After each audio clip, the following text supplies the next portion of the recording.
온 우주를 다스리시는 주님, 우리의 왕 되신 주님을 찬양합니다. 아멘.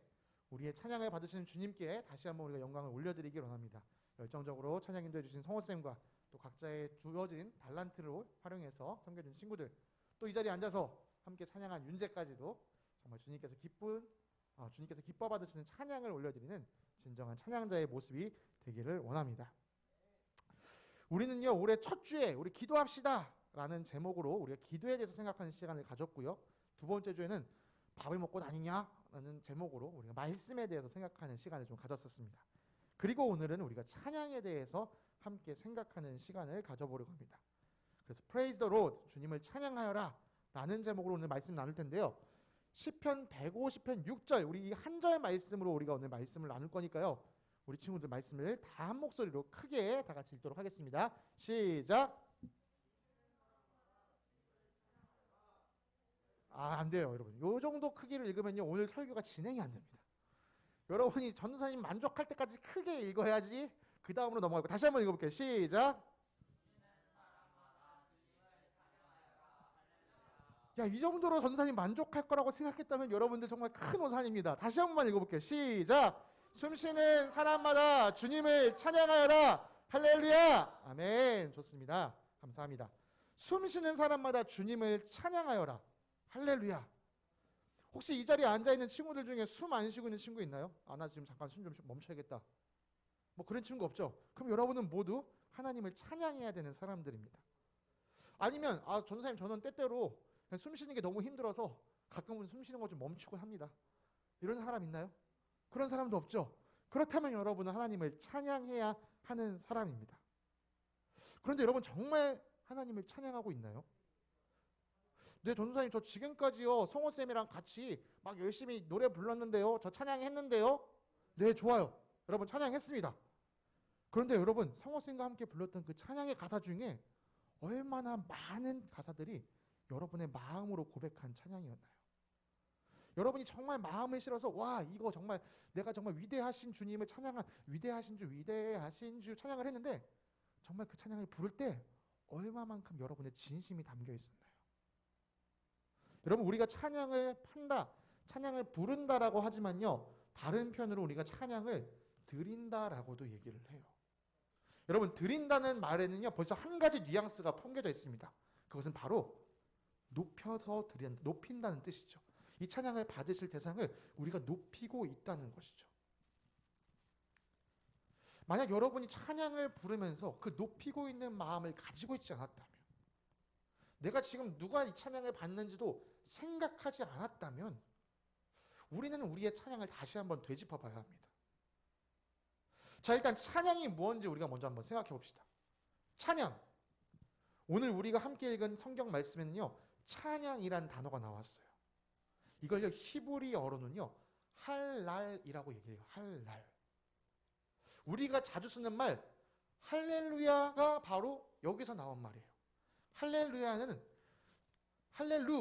찬양하여라 라는 명령에 하나님을 할렐루야, 하나님을 찬양하여라 라는 말입니다. 이 할랄이라는 단어에는요, 자랑하다 그리고 칭찬하다라는 뜻이 담겨져 있어요. 그러니까 내가 누군가를 찬양한다라는 말, 내가 하나님을 찬양한다라는 말은 하나님을 자랑한다, 하나님을 높여드린다라는 말이 있다는 거죠. 여러분, 만약에 여러분의 부모님을 누군가에게 자랑한다고 생각해 봅시다. 언제 여러분이 부모님을 자랑하게 될까요? 나는 그럴 일이 없어요 라는 눈빛으로 전도사님 보지 말고, 여러분이 부모님을 자랑한다면 언제 부모님을 자랑하겠습니까? 만약에 우리 아빠가 세계 최초로 코로나 치료제를 만들었다. 자랑 안 할 것 같아요? 자랑하죠. 엄청난 위대한 일을 하셨잖아요. 우와, 우리 아빠가 코로나 치료제 만든 사람이야. 엄청 자랑을 하고 다니겠죠. 또요, 때로는 여러분, 엄마가 여러분에게 엄청 좋은 옷을 사줬다고 생각해보세요. 딱 옷을 입고 나서 친구들 만나서 뭐라고 그랬어요? 야, 이것 봐라. 이거 우리 엄마가 사준 옷이다. 자랑을 하겠죠. 네. 부모님이 위대한 일을 하셨을 때, 혹은 나에게 어떤 좋은 일을 해주셨을 때 우리는 부모님을 자랑해요. 성경에도 보면 하나님을 그렇게 자랑하는 모습들이 종종 나타납니다.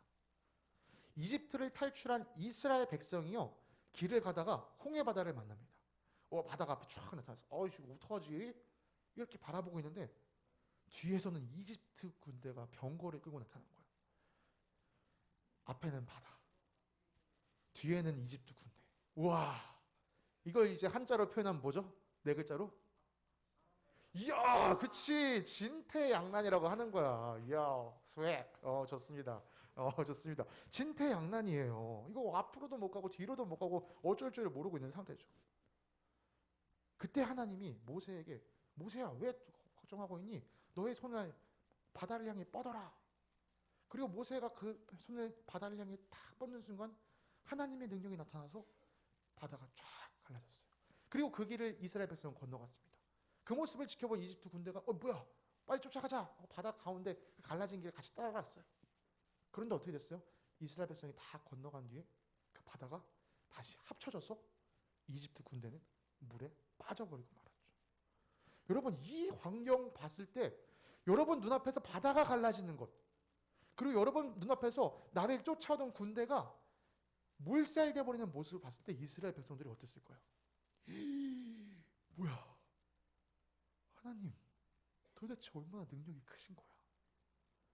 그래서 이스라엘 백성은요, 그 자리에서 정말 열정적으로, 아주 정말 흥분해서 주님을 찬양합니다. 그 내용이 바로 출애굽기 15장에 있는 내용이에요. 여러분이 나중에 집에 가서 한번 출애굽기 15장을 읽어보세요. 모세가, 그리고 모세의 누나인 미리암이 그 모습을 보면서 이스라엘 백성들과 막 찬양을 하는데요, 그냥 여러분 그냥 그걸 글자 그대로 그냥 모세가 이렇게 했다가 아니라요, 여러분 정말 그들이 얼마나 기쁨으로 노래를 불렀는지 생각해보면서 읽어보세요. 그 찬양의 내용들이 어마무시합니다. 그런데 여러분, 정말 이렇게 기적을 경험하면 모두 다 하나님을 찬양하게 될까요?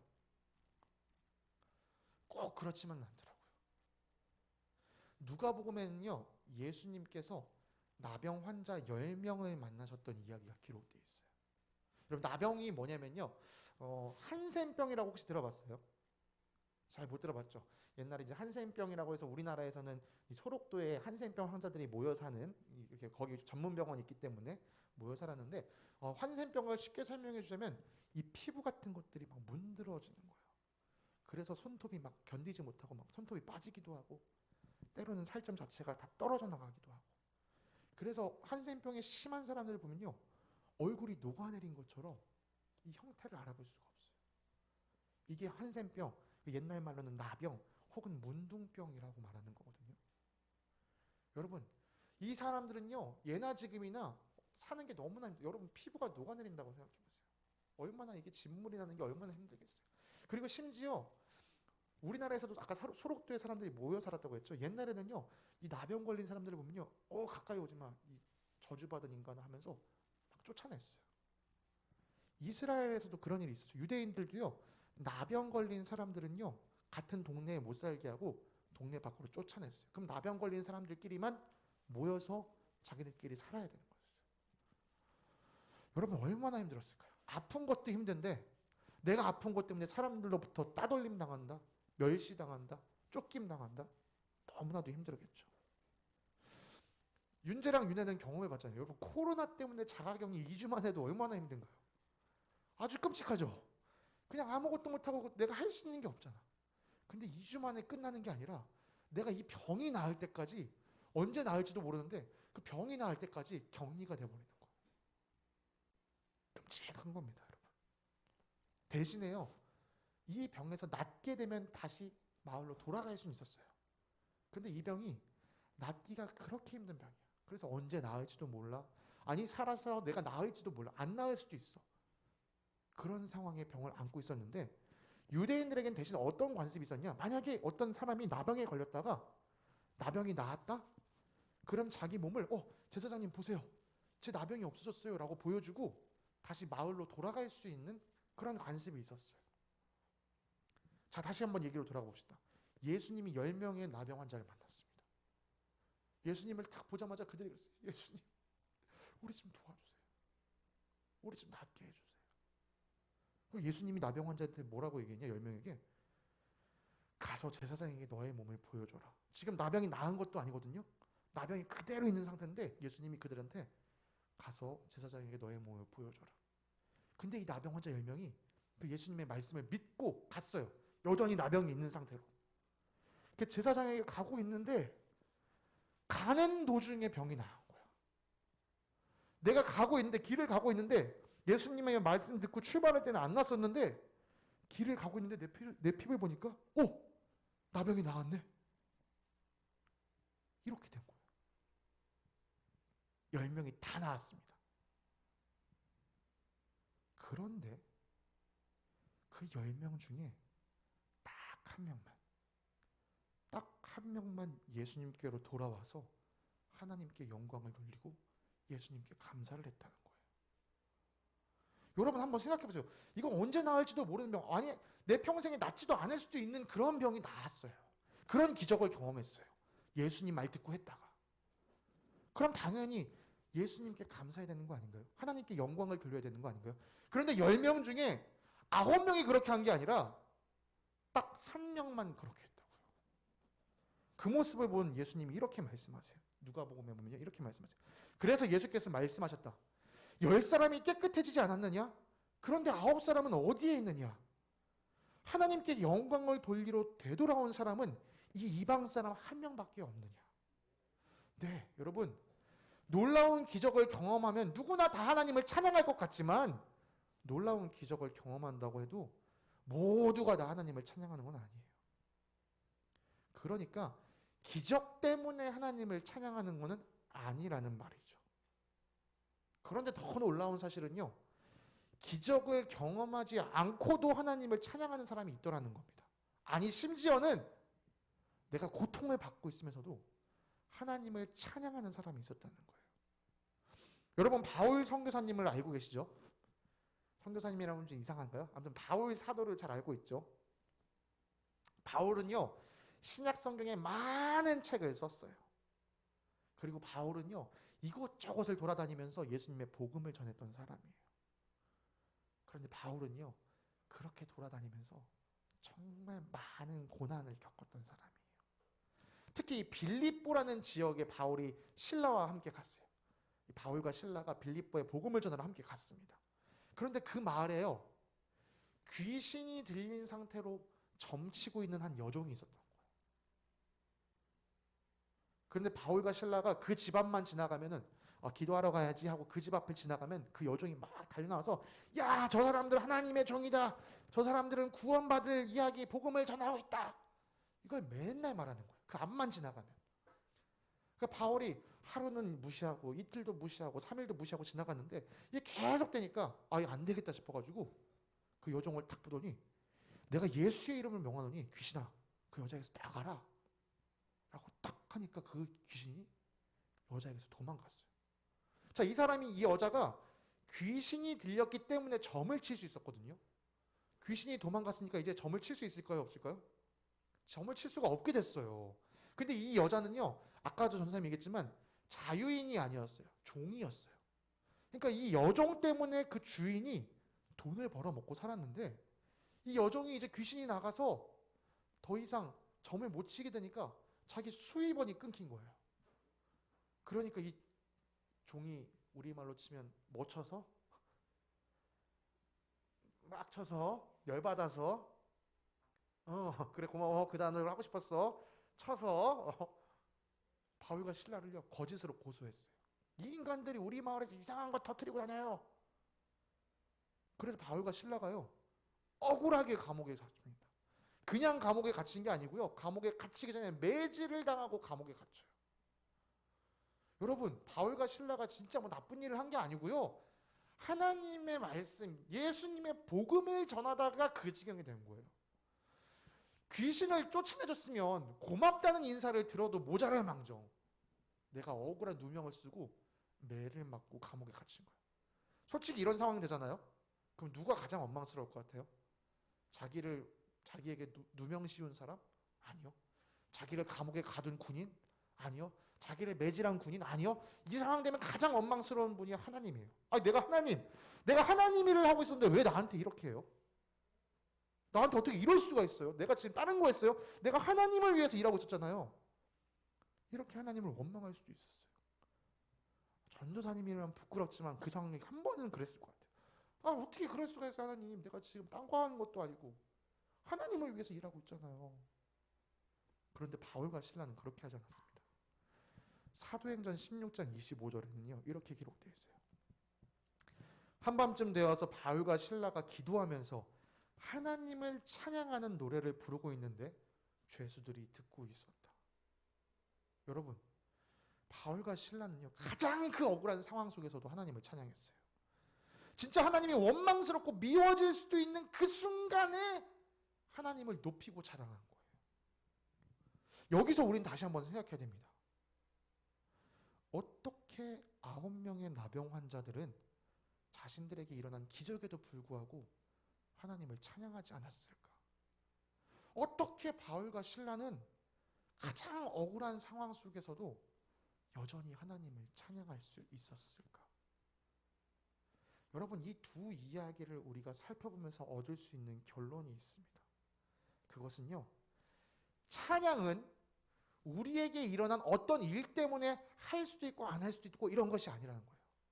찬양은요, 우리에게 일어난 상황과 상관없이 하나님은 하나님이시기 때문에 찬양받기 합당하다시는 거죠. 여러분, 우리에게 주어진 상황과 상관없이 하나님은 찬양을 받으셔야 돼요. 그래서 오늘 본문으로 다시 한번 돌아가 볼게요. 다시 한번 우리 친구들과 이 말씀을 읽을 건데요. 처음이랑 똑같습니다. 여러분이 전도사님 만족할 만큼 큰 소리를 읽어야지만 넘어갑니다. 함께 읽겠습니다. 시작. 숨쉬는 사람마다 주님을 찬양하여라. 할렐루야. 아멘. 감사합니다. 여러분, 숨을 쉰다는 것은요, 우리 안에 생명이 있다는 것을 이야기해요. 숨 쉬지 않은 사람은 죽은 사람밖에 없습니다. 자, 그렇다면 여러분의 그 생명은 어디서부터 왔나요? 여러분의 생명은 생명을 만드신 하나님으로부터 왔습니다. 여러분이 아무리 노력한다고 해서 여러분 스스로 생명을 얻을 수 있는 게 아니에요. 그러니까 여러분이 생명을 가지고 있다는 그 사실 하나부터 하나님의 은혜라고 말할 수 있습니다. 여러분 중에 숨을 쉬기 위해 노력하고 있는 친구 있나요? 아, 내가 오늘 아침에 일어났어. 아, 내가 오늘 동안 쉴 수 있는 공기를 빨리 모아야지. 이러면서 막 공기를 열심히 모으는 친구 있나요?